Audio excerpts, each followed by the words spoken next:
Sebelum berjumpa lagi kita dalam persekutuan ibadah ini, dalam ibadah tentu iman kita makin kokoh. Oleh sebab itu jangan pernah tinggalkan ibadah. Mari sama-sama beribadah, kiranya kita sama-sama diberkati. Salam bagi kita semua. Shalom semuanya. Perkenalkan, nama saya Yohanita, saya dari kelas 96. Saya akan menyampaikan pemahaman saya mengenai materi bab 3, yaitu tentang gereja yang hidup di dunia. Yang pertama, sejauh mana kepedulian saudara terhadap gereja?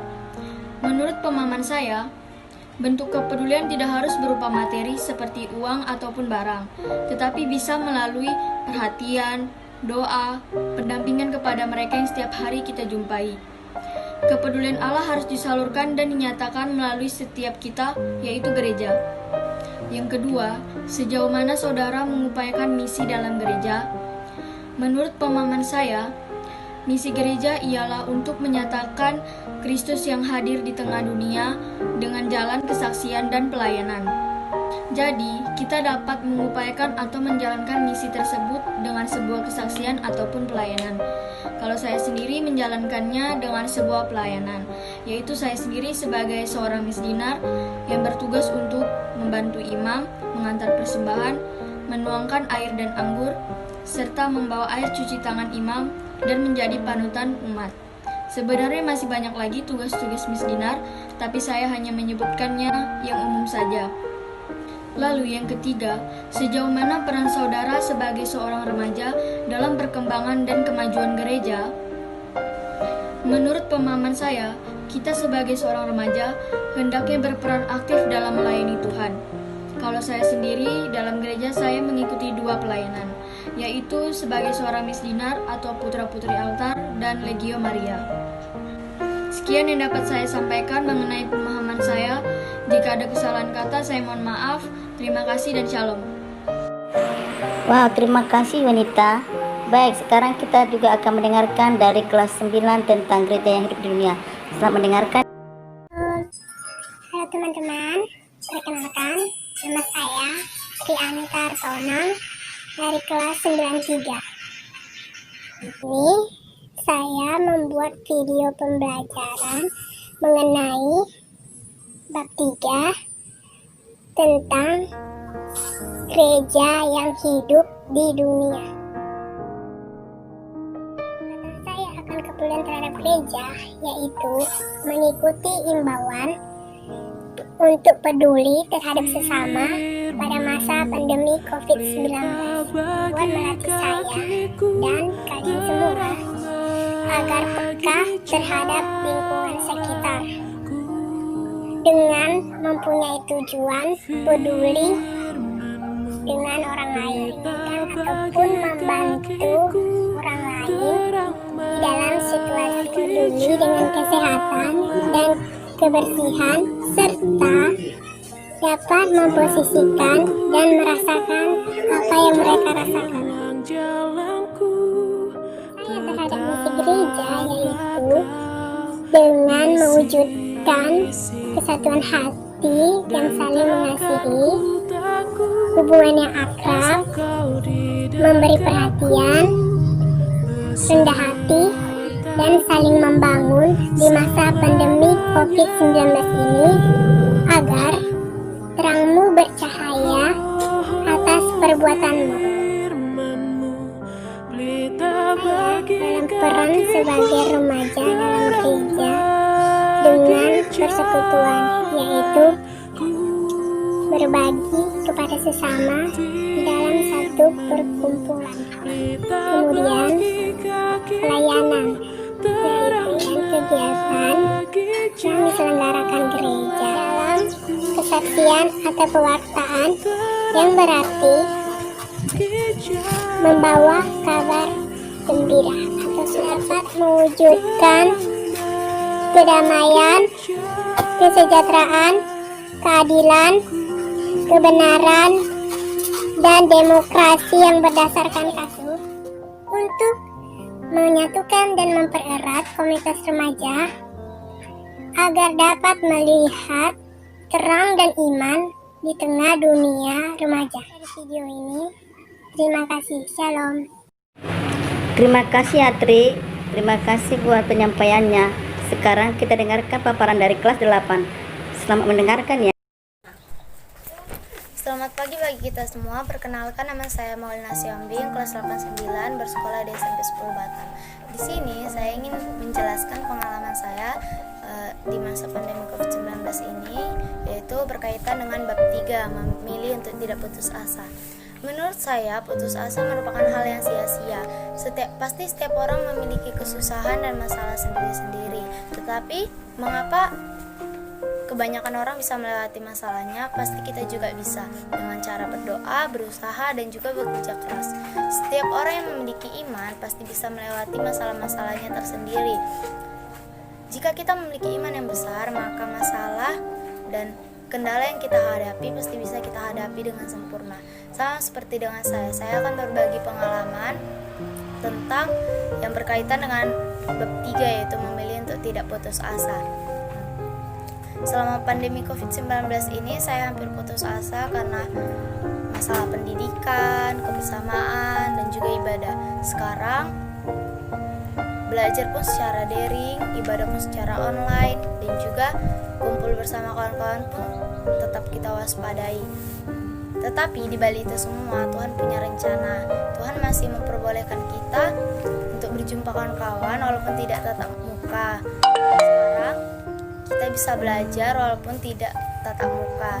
Itu semua patut kita syukuri. Kita harus bersyukur akan semua karunia-karunia Tuhan. Semoga COVID-19 ini cepat berlalu, dan saya harap semua mematuhi protokol kesehatan. Sekian pengalaman dan penjelasan saya. Terima kasih. Maju terus Indonesiaku, dan sukacita semakin berlimpah bagi kita semua. Terima kasih.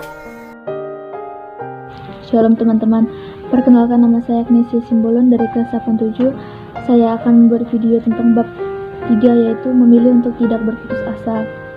Berputus asa adalah di mana seseorang atau diri kita sendiri merasakan kegagalan dalam melakukan sesuatu. Di masa pandemi ini banyak orang yang merasakan keputusasaan, kegagalan atau kekecewaan dikarenakan kondisi yang tidak memungkinkan atau tidak stabil.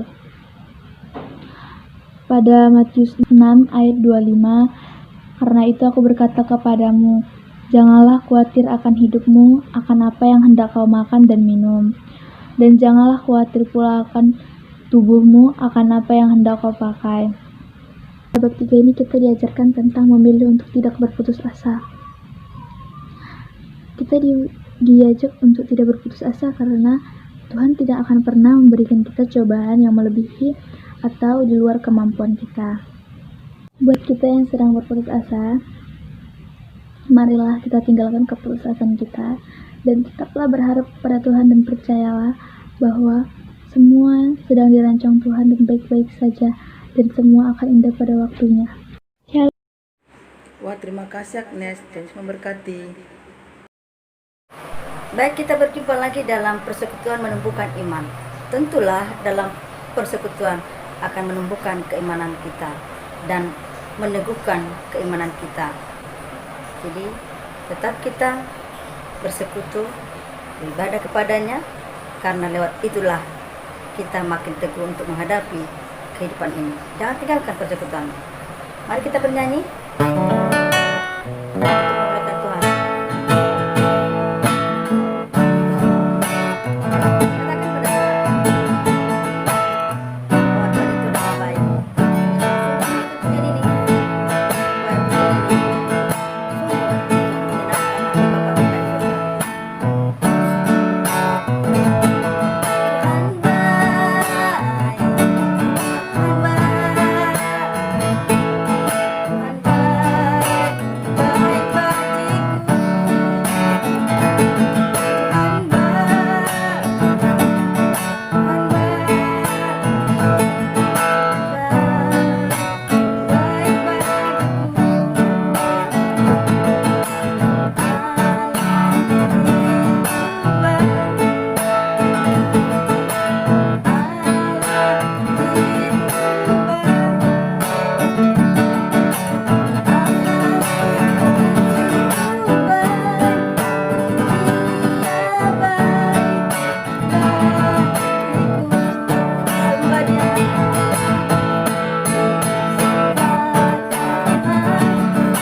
segenap ujian ini untuk Tuhan. Jadi tetap semangat untuk memuji Tuhan. Nantikan hadirat Tuhan di dalam kehidupan kita. Shalom.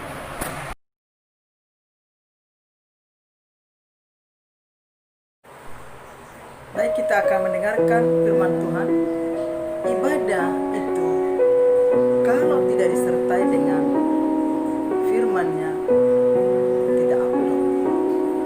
Ada yang pincang, maka sentral daripada ibadah itu adalah pendengaran firman Tuhan. Karena di sana ada pesan-pesan. Di sana akan ada hikmat yang menuntun kita untuk jalan hidup.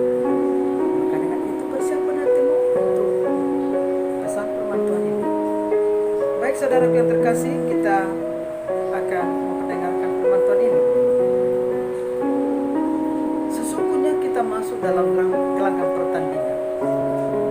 Mau tidak mau, suka tidak suka, kita saat ini masuk dalam gelanggang pertandingan. Ya. Berbicara gelanggang pertandingan, maka setiap orang akan mempersiapkan dirinya semaksimal mungkin.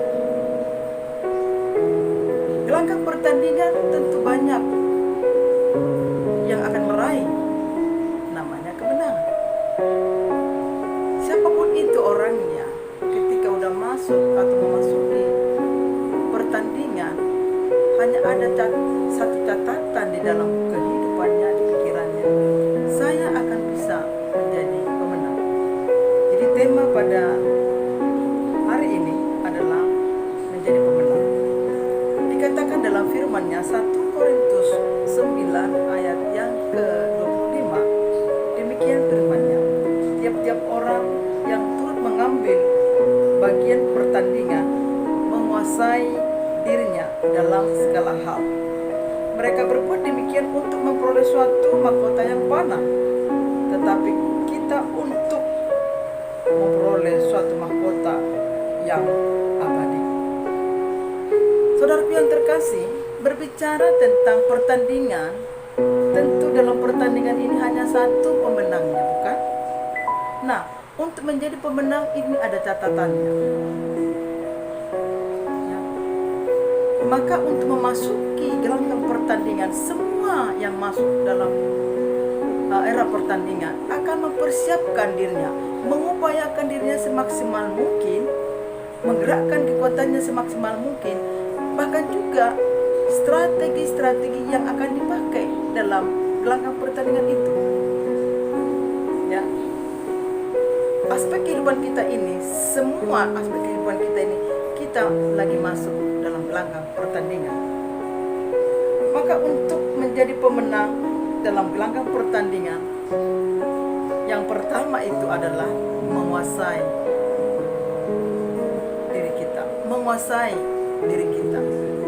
Ya. Tentulah ketika memasuki gelanggang pertandingan, seorang petanding akan berlatih semaksimal mungkin. Dengan ini catatan untuk menguasai diri ketika latihan, tentu nggak bisa seenaknya. Ada aturan-aturan yang akan diikuti. Kalau tidak diikuti, pasti ada efek atau dampak di dalam kehidupannya. Maka untuk ini menjadi catatan sebagai pemenang adalah kuasai hati dalam segala hal.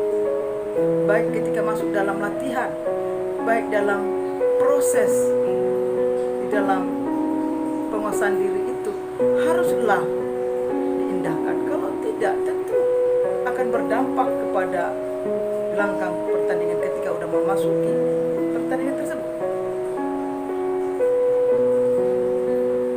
Maka untuk ini, ya, kuasailah hati kita dalam segala hal. Tanpa menguasai hati kita, semua akan sia-sia. Walaupun kita memiliki potensi yang hebat, talenta yang hebat, kekuatan yang hebat, tentu itu tidak lepas daripada penguasaan diri. Ya, tidak ada seorang petanding ketika sudah memasuki era pertandingan, di tengah jalan dia bermain-main, menoleh ke kiri, menoleh ke kanan. Ini tidak akan bisa jadi pemenang. Tentulah seorang petanding yang benar-benar menjadi petanding adalah menguasai hatinya, memfokuskan hatinya, pikirannya untuk garis finish. Yang kedua, selain menguasai diri, yang mengarahkan kekuatan. Arahkan kekuatanmu. Jangan pernah bermalas-malasan. Ya, jangan pernah abaikan. Kalau kita pakai sekarang ini, kita berhadapkan dengan COVID-19, ya, kita harus menguasai diri kita dalam segala hal. Sudah dikatakan protokol kesehatan, jangan kumpul-kumpul. Ini tidak diindahkan. Pakai masker tidak juga diindahkan. Kebersihan juga tidak diindahkan. Bagaimana bisa menjadi pemenang dalam hal kehidupan? Demikian juga kita tidak mengarahkan kekuatan kita di dalam melawan COVID-19 ini. Ya tentu kita tidak menjadi pemenang, yang ada menjadi pecundang. Jadi mari kita menguasai hati kita, menguasai kedagingan kita, dan tentulah kita tidak lupa akan mengindahkan protokol dengan upaya kekuatan yang kita lakukan. Pasti kita menjadi pemenang dalam kehidupan ini. Kalau kita dikaitkan kepada kehidupan remaja ini di masa pandemi COVID-19 ini, Anda belajar ya dari, kalau Anda tidak menguasai hatimu, menguasai kehidupanmu, disuruh belajar Anda tidak mau belajar, ada penugasan Anda tidak respon. Nah, bagaimana Anda nantinya mendapatkan nilai? Jangankan nilai, apa yang Anda pelajari, materi-materi yang Anda pelajari, pasti tidak akan ngerti, pasti nggak paham. Ya, jadi kalau hal ini Anda mau jadi pemenang, Anda harus menguasai kehidupanmu. Jangan ugal-ugalan, jangan habiskan waktumu. Sudah waktunya belajar, kamu daring, kamu abaikan. Sudah ada materi, kamu tidak responi. Yang ada hanya absen, setelah itu tidak lagi diindahkan dalam mengikuti pembelajaran. Bagaimana Anda menjadi pemenang? Bagaimana Anda bisa memiliki pengalaman, pengetahuan di dalam materi pembelajaran itu kalau Anda abaikan, Anda tidak menguasai hatimu untuk tetap belajar? Maka itu gerakkanlah kekuatanmu untuk mengikuti pembelajaran. Artinya kamu harus mengikuti seluruh pembelajaran itu. Memang demikianlah keadaan sekarang. Ya, kalau Anda mau jadi pemenang di dalam masa pandemi ini, kalau dikontekskan untuk kehidupan remaja, Anda menguasai hidupmu, menguasai hatimu dalam segala hal. Jangan kamu abaikan dengan hal ini.